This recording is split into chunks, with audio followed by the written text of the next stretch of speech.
Welcome to the Real Estate Pros Show, where we interview real estate investing professionals from coast to coast, as well as the service providers that serve the real estate investing industry. Our goal is simple: share what's working now to help you improve and scale your business to the next level and meet the pros that can help you get there. Real Estate Pros is powered by Investor Fuel, America's leader in helping real estate investors and professionals build the business you need to live the life you've always dreamed of. Let's start today's show. Property insurance for real estate investors doesn't have to be difficult, but it does need to be there to protect you when you need it. MyInvestorInsurance.com not only provides insurance at 15 to 30% cheaper than traditional agencies, it's built specifically for real estate investors like you. You can set up an account in about 2 minutes, get quotes on properties, turn on and turn off insurance for your fix and flip or rental properties in around 2 minutes without having to talk to anyone directly, all through our portal. There's no better way or faster way to make sure you've got the coverage you need to protect you, and no more lengthy policies either. Once you're set up, you're billed monthly and prorated by the day for however long your policy is active. It's powered by MSI, the third largest independent MGA, with 1.5 million customers and more than $1 billion in cumulative premiums written. Get set up today in about 2 minutes at myinvestorinsurance.com/fuel. All right, guys, welcome back to the show. I'm your host, Brett McCollum, and I'm here today with Alex Estill. And today we're going to be talking about how he became a full-service real estate professional. Before we do, guys, at Investor Fuel, we help real estate investors, service providers, and real estate entrepreneurs to 2 to 5x their businesses to allow them to build the businesses they've always wanted and allow them to live the lives they've always dreamed of. Without further ado, Alex, how are you, man? I'm doing well. Thanks for having me, Brett.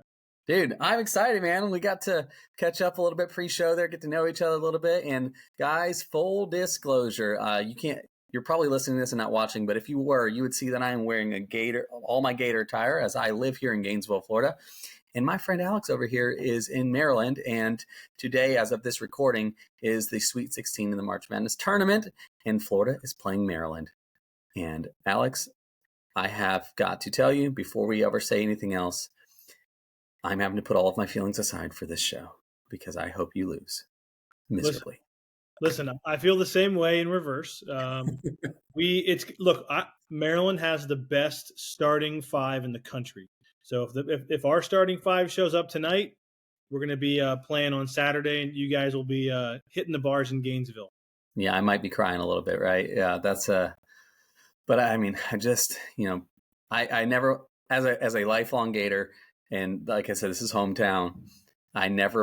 You've been a part of it. We were talking about this a little bit before. Yeah. Like, I'm not going to jinx it, I'm just not going to, I hope you lose. But man, the moment I say we're going to do the X, it's just going to blow up. So I won't do that today, man. I'm with you. I'm superstitious as well, typically. And and look, with all the stuff going on with our coach, who knows if the team is focused properly, and we'll see. But I am looking forward to the game. It's going to be a great game. No, we're going to have a lot of fun on that. But man, I know, here's the thing, guys. I know it's a real estate show, so we'll get back to that. I apologize. So let's back up a little bit, Alex. Let's kind of catch people to speed, give some history, some background. Who's Alex Estill? Yeah. So for me, born and raised in Annapolis, and I am, from, I don't want to say a real estate family per se, because nobody else in my family is a real estate professional, but everybody has kind of been real estate investors to varying degrees, whether it's aunts, uncles, cousins, parents. Everybody's kind of been in real estate since I was a kid. So I feel like I've kind of been born into it, ingratiated into it, and it's kind of part of my DNA. And but love living here, love being from Annapolis. It's a great place, and it's a big part of who I am, and involved in my business heavily. Incredible. Yeah. So that must have been interesting. So as a kid growing up, so I got into real estate out of happenstance, right? It was just like, whoops, here we are, kind of like, but growing up in that environment, was that what, like mom, dad, or like the families, was that profession? You said it wasn't professions, but it was just kind of, what did that look like? Yeah. So for me, I've known that I've wanted to get into real estate since I was 12 because, my parents had some real estate investments. Aunts and uncles all have real estate investments. And so it was kind of and my mom, my mom's family is not from here originally. They're Spanish, so they weren't from here originally, but they came here and worked very hard. Stop living on an island and join the #1 mastermind in America for professional real estate investors. Investor Fuel is a community of hundreds of the nation's top investors working together to build stronger businesses and better lives. In addition to the amazing community of real estate investors acting as a board of advisors for one another, Investor Fuel members have access to 100% funding on purchase and repairs for our members only, a health insurance program, and benefits and discounts that more than pays for the membership of most of our members, meaning it's actually costing you money to not be a member of Investor Fuel. If you're looking to scale your business and build a business that allows you to live the life of your dreams, please visit investorfuel.com today and book a call with our team. And their first thing that they really got into while going to school and learning was buying real estate, rental properties. And so I kind of saw how that worked for them in terms of, funding their part of their lifestyle and the things that they like to do for family and for charity and things like that. And so It's kind of been, again, kind of happened organically for them. And I'm kind of fortunate enough to have been raised and around it and seeing it and see the benefits of how investing in real estate really are important part of people's portfolio and something that's also very fun to do. I don't feel like I have a job because it's that fun. Yeah, that's super cool. I mean, so my oldest, we have 4 kids. My oldest is 11, almost, and it's interesting to start to see him like conversationally. And he's like, well, what about, and he starts saying things and I'm like, wait a second. You have been listening this whole time, and you don't realize it because they're kids and you're in my eyes, but like watching them starting to grow up. And you mentioned, man, you were 12 and you're like, I knew I wanted to do this. And it's like, that is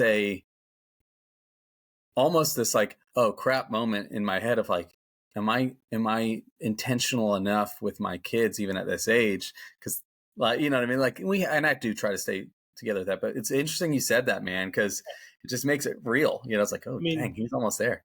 And I have 2 boys, they're 4 and 6, so I'm in the thick of it. So It's also probably why I got bags under my eyes all the time. But I take them to my flips, to rental properties, whatever. And so, Landon, my 6-year-old, will say, hey, Dad, what are you going to do with, like, he literally will say the craziest things like, what are you putting on this wall? Or what's this going to be? And, it's really fun to involve them, on a very small scale in what I'm doing.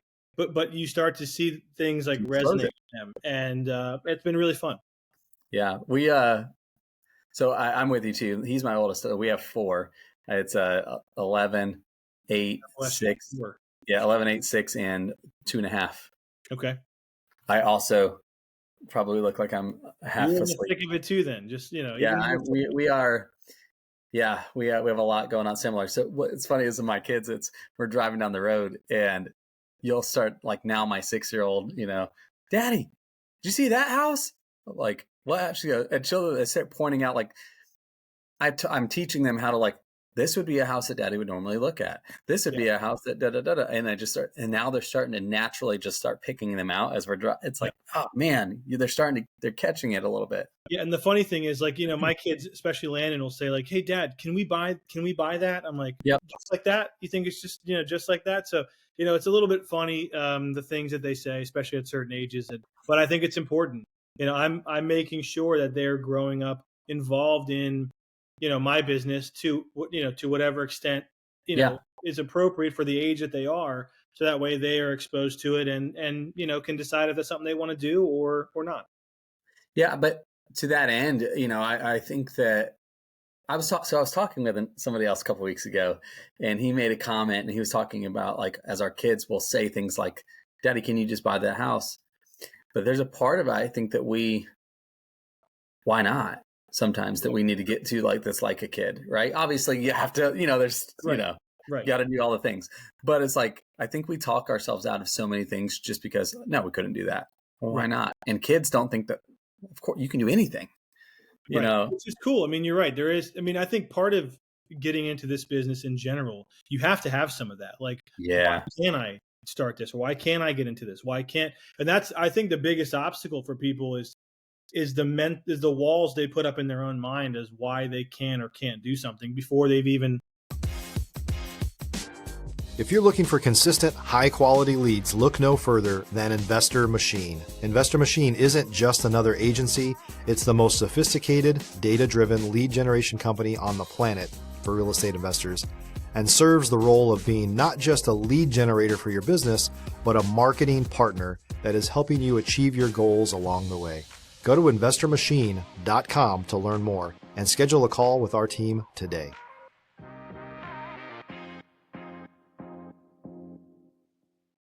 Looked into it, really. Yeah. I think if you're in this business naturally, your mindset kind of reverts to, well, why can't I do that? Yeah, that's it. And yeah, exactly. And so many people before they even get in, like you mentioned, it's like they can't ask anybody that's come into like your world and sphere of influence and things like that, like looking in the investment space. What are the normal reasons why, I couldn't do this? Is I don't have enough money. Yep. I don't know anything about it. Education. Time. Yep. Right. And I think we've convinced ourselves of these things and talked ourselves out of it before it ever happens. And that's with most things in life, right? I mean, people, I think a lot of people kind of get, what's the word I'm looking for? I don't want to say they just kind of get complacent. I don't want to say complacent. It's not the right word, but comfortable, maybe where they are, what they're doing, and they don't want to rock the boat. And that's fine for that's fine. But if people could just break down those barriers in their own mind, they would see that doing these things is attainable and achievable. And really anyone can actually do it. Yeah. I love that. Yeah. So that's a good, healthy, like, let's pivot a little bit here so you came into real estate, you have this, I've known since I'm 12, that sort of thing. And,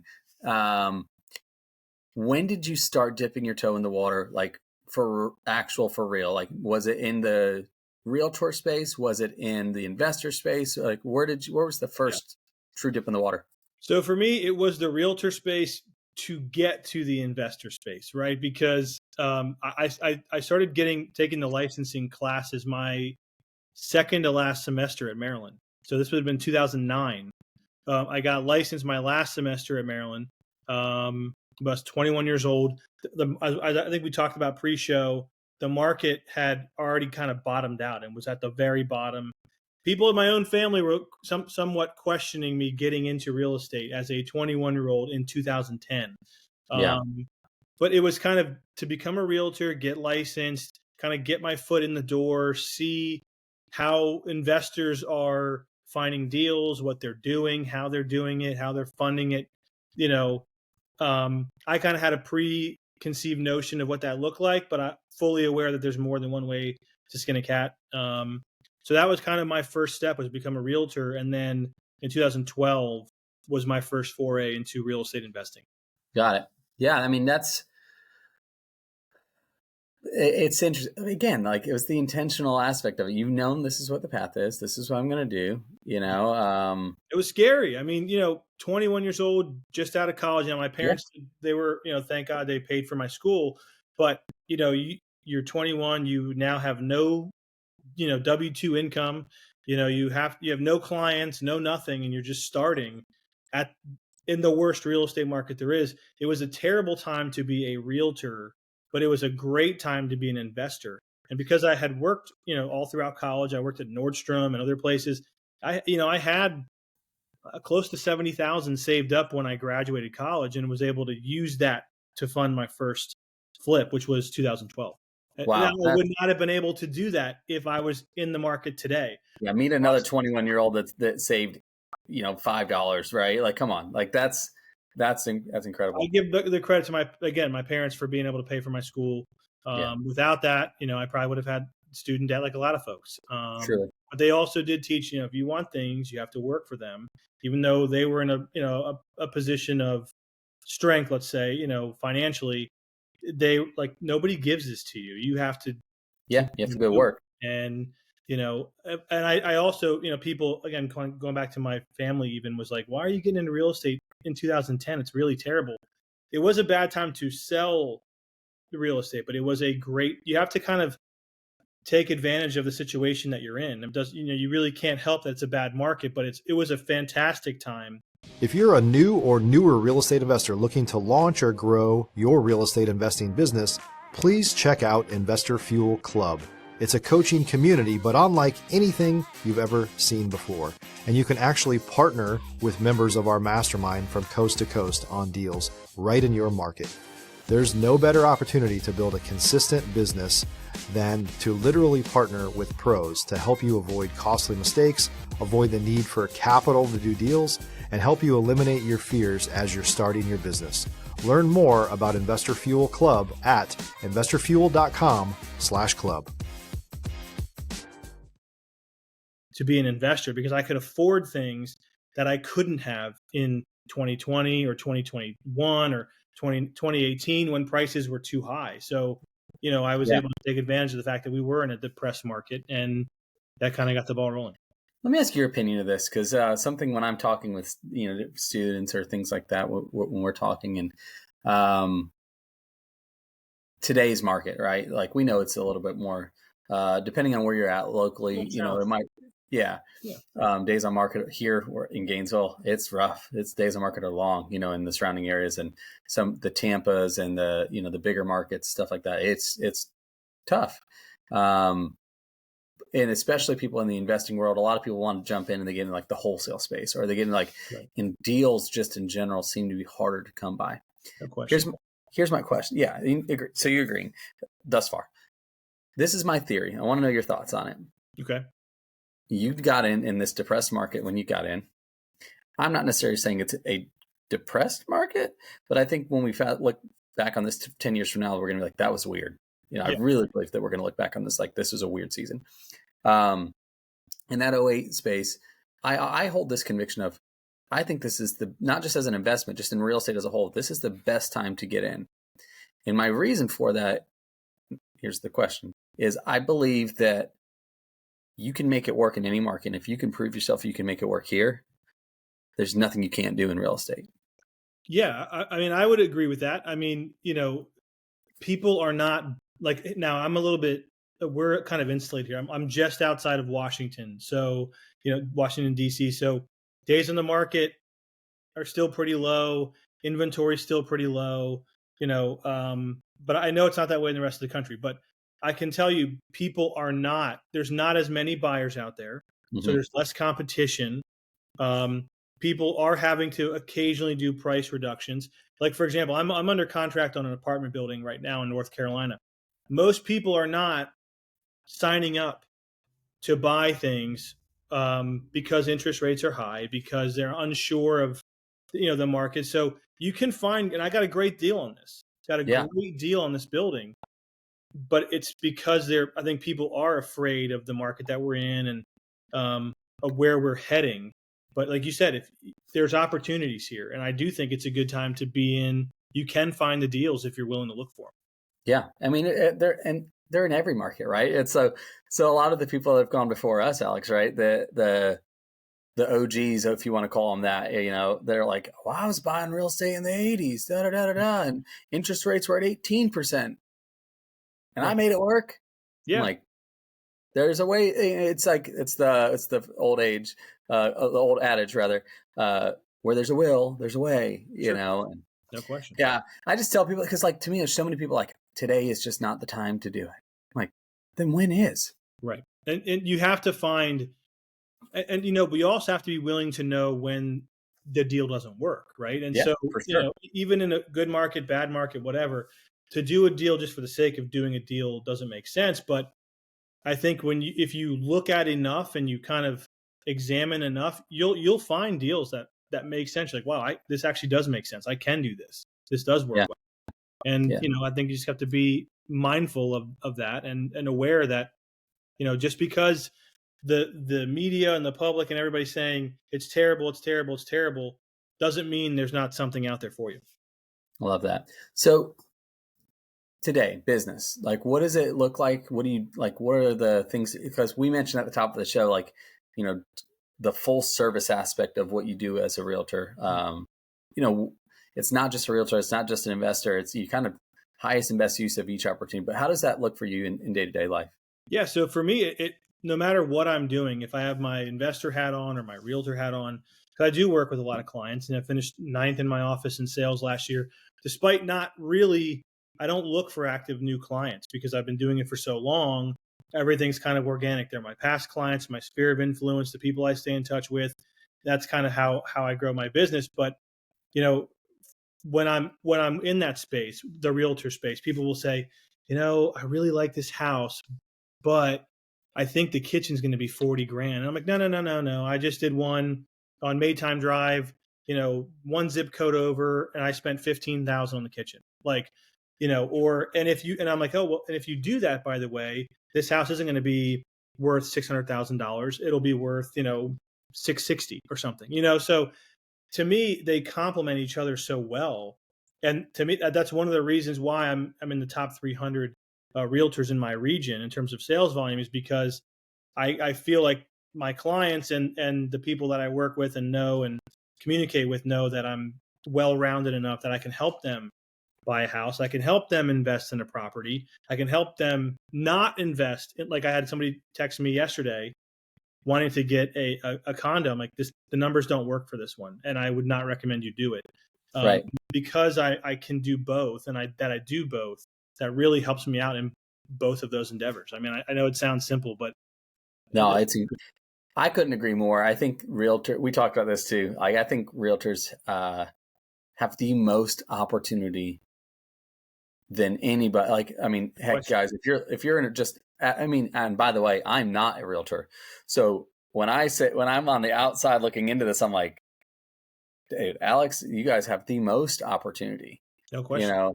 And obviously I think there's arguments on both sides of why to have and why to not have.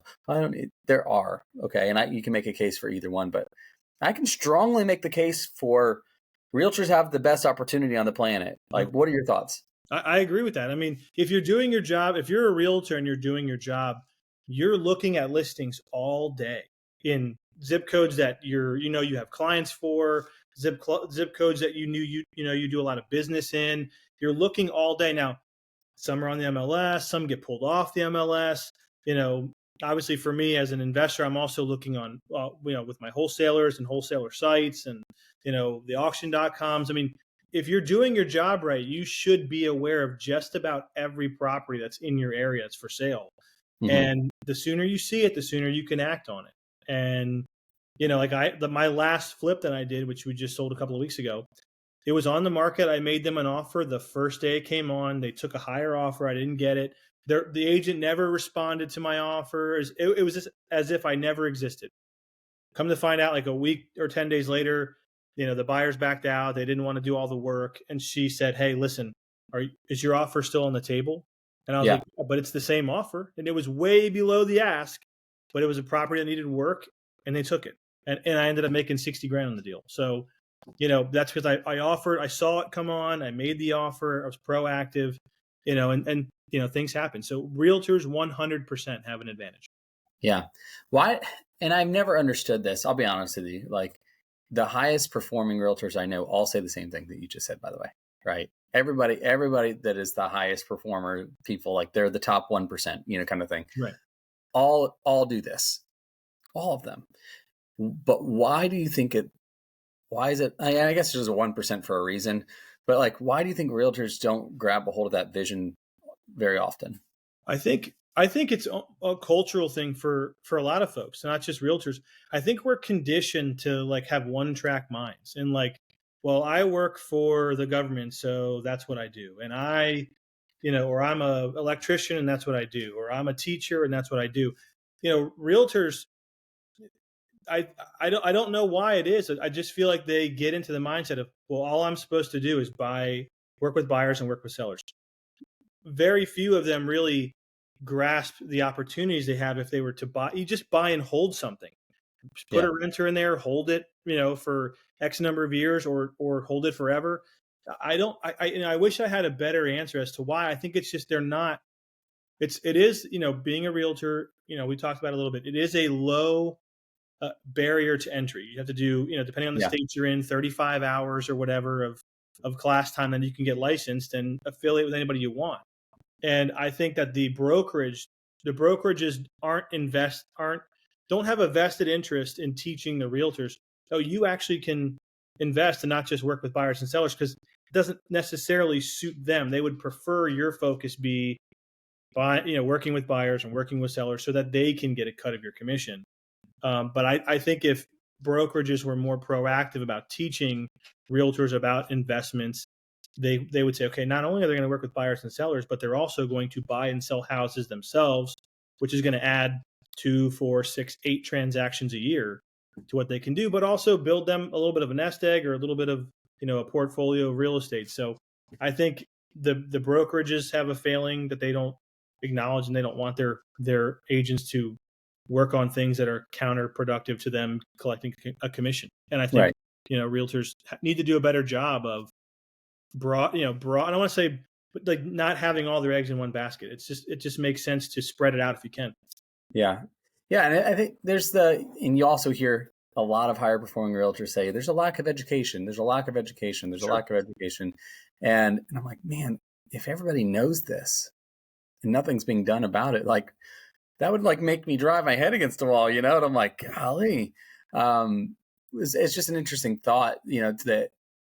And that's kind of what I was saying with the lack of the brokerages kind of pushing that, because kind of like they don't want, I don't know if they don't want the agents to know, but I don't think they themselves have really fully grasped, okay, well, Alex is going to do however many millions of dollars in sales a year anyways, but if he does some flips or some rentals, hey, that's going to be more transactions for this brokerage as well. That's what I'm saying. That's why it doesn't make sense to me. Doesn't make sense. You guys realize like it's all buyers and sellers. Yep. Always. Whether you're the buyer or you're the sellers, it's all buyers and sellers. And if you can keep it, if you're the brokerage and you can keep it in house, it's like, why would? Yeah. It blows my mind. Yeah. It really does. Like, I think that probably, albeit there's been some recent rocky ground, but one of the best, people I've seen put it out in real life was watching Gary Keller play out. Sure. And like he got it. And they had for a long time, they had a lot of good training that they were trying to get their agents involved into teaching them the whole picture of it. No question.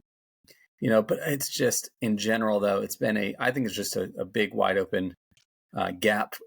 So guys, if you're listening and you are a realtor, just know that like, I hope that something Alex is saying here, if you guys can rewind it and listen back and just encourages you to look a little deeper. Because it isn't time or money. That's not would you agree, Alex? That's not your problem. Right. That's not your problem. Yeah. Totally. To me, it's the way you're thinking about it. There. That's it. I mean, it's again, and really from the very beginning when I had access to MLS, starting in 2010, it's, I would see these, I'd be looking for houses in a certain zip code or a certain neighborhood. And you would see, okay, this one's fixed up and it's selling for, let's say at the time, 300,000. These other ones are the same house that are not fixed up and they're going for 210. You're like, well, okay, if you can just make that one look like the one that's selling for 300, you know what I mean? It's almost like, it's almost so easy. Yeah. Like I said, I don't know why. Yeah. And to be fair, I think it's better to say it's simple, not easy. Right. I'm a fan of that expression. Like I always tell people think being a realtor is easy, and it's actually simple. It's not easy. Yeah. The concepts are simple. The processes don't have to be intricate. They can be simple. Yeah. And the same thing obviously with investing. Yeah. A mentor of mine always says, business is easy. People are difficult. Yeah. Great quote. Great quote. But man, so I know I know you and I could do this back and forth thing like forever. But I want to give people an opportunity to connect with you in some way, get to know you a little bit better. Like I know you got some cool stuff you're doing too. What's the best way for that to happen? Well, they could, I have a website. It's estellrealestate.com. They could certainly go there and check out what we've got going on. One of the cool things that I do in addition to being a real estate investor is I do co-host a Redskins. I still call them the Redskins. People can get mad at me and offended. That's fine. How dare you? I do host the Redskins podcast with Redskins legend Ken Harvey and some other NFL guys. John Booty, dear friend of mine who played 8 years in the league, including for Tampa Bay. And then Marnie Schneider is also one of the co-hosts, and her granddad was the main owner of the Philadelphia Eagles from like the 60s until the mid 80s. So it's Shut a cool your show. mouth. Cool Yeah, show. that's really cool. That's on Spotify. It's called Commander's Justice. It's got the politically correct name of Commander's Justice. Yep, you don't want to get shut down if you can't hear you. Right.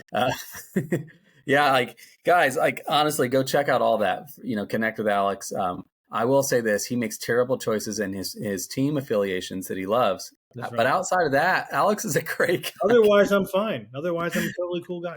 He is great if he wasn't so bad. No, kidding. Right. Yeah, guys, seriously, go out and connect with Alex. Get to know him. Like the things he's doing is incredible. And man, you're an inspiration. Like honestly, it's an inspiration to me, but also to the realtor community to say, like, this is possible, guys. You can do it. Anyone can do this, and that's again. There is no barrier to entry. In this, there's a way to do anything, and if you need help, just brainstorming what that way in could be. This Investor Fuel is a great podcast. Brett's a great resource. I mean, a lot of the folks that are on here as guests, like myself, any of us, would be willing to help. Oh, 100%. People, that's how this is meant to be. Like, you don't like for guys, if you're listening, it's like the people that are on here are go-givers. They want to connect and give back.